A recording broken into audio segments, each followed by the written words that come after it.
Assalamualaikum warahmatullahi wabarakatuh.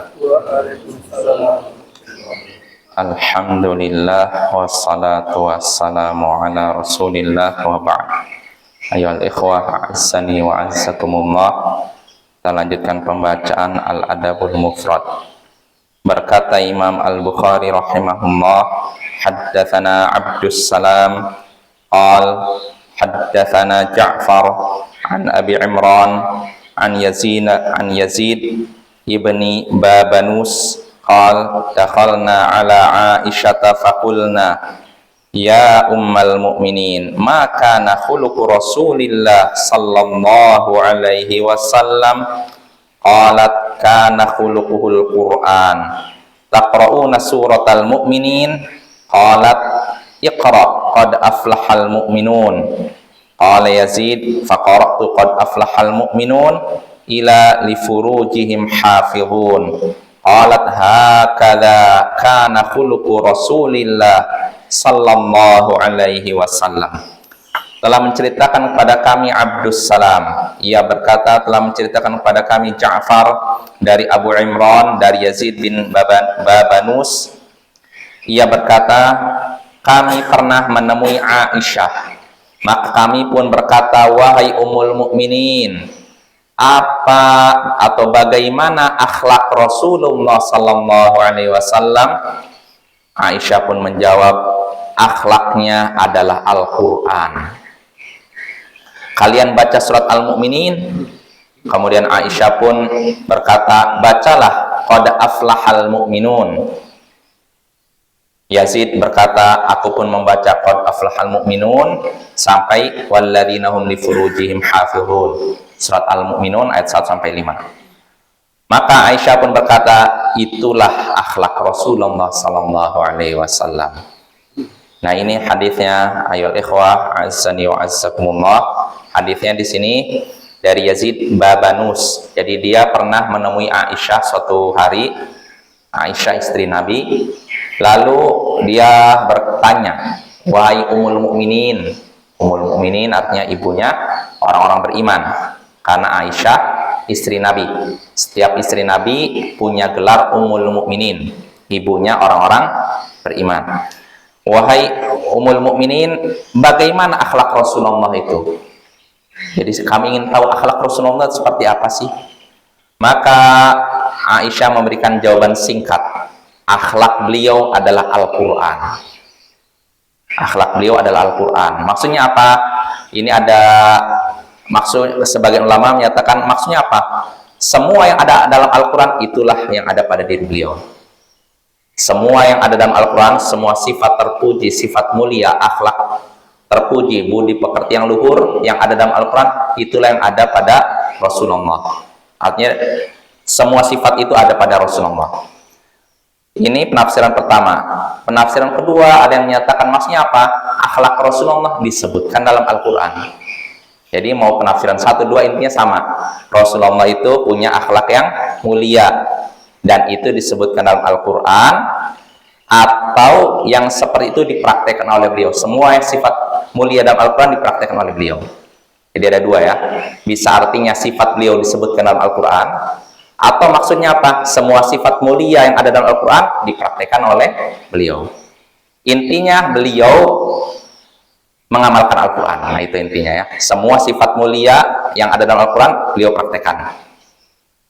Lalu Aisyah memberikan arahan.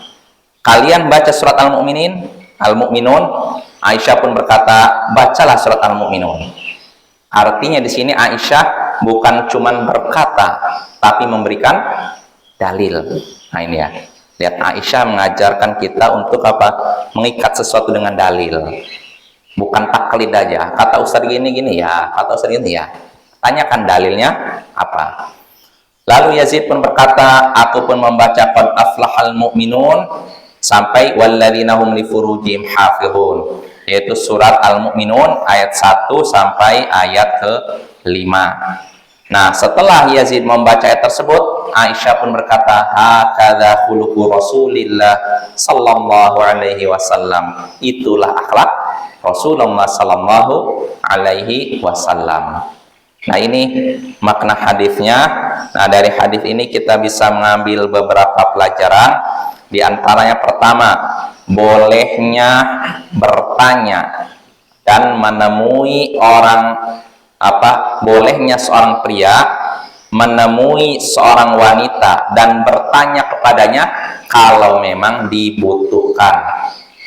Bolehnya seorang pria menemui seorang wanita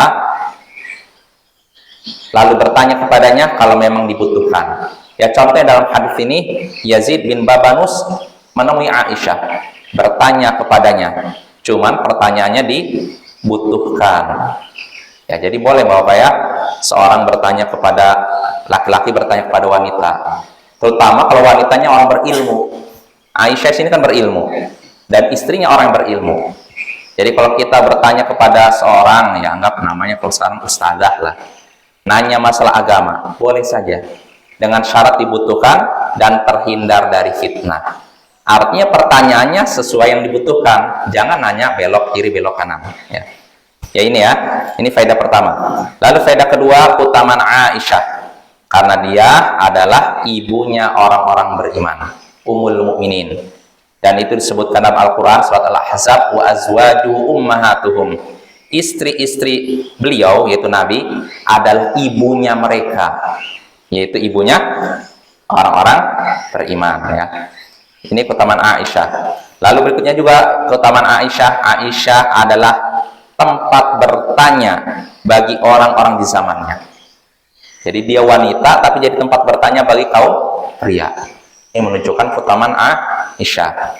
Lalu berikutnya keutamaan akhlak Nabi Sallallahu Alaihi Wasallam. Karena kata Aisyah, akhlak Nabi adalah Al-Quran. Artinya semua sifat mulia, semua akhlak yang baik yang ada dalam Al-Quran itu ada pada Nabi kita. Ya ini ya. Lalu terakhir yang pelajaran yang bisa kita petik dari riwayat ini, yakni hendaknya seorang guru memberikan jawaban kepada yang bertanya disertai dengan dalilnya. Hendaknya seorang guru memberikan jawaban kepada orang yang bertanya dengan disertai dalilnya. Ya, kalau mampu tentu saja, kalau nggak mampu jawab ini. Contohnya Aisyah, ketika dia menyatakan ditanya apa akhlak Rasulullah, akhlaknya Al-Quran. Nggak sampai sini, beliau menyebutkan ayatnya. Nah ini Bapak ya, maka hendaknya kita belajar dan selalu mempelajari ilmu dengan dalilnya. Wassallallahu ala nabiyyina Muhammadin wa ala alihi wa sahbihi ajma'in. Wa akhiru da'wana anil hamdulillahi rabbil alamin. Assalamualaikum warahmatullahi wabarakatuh.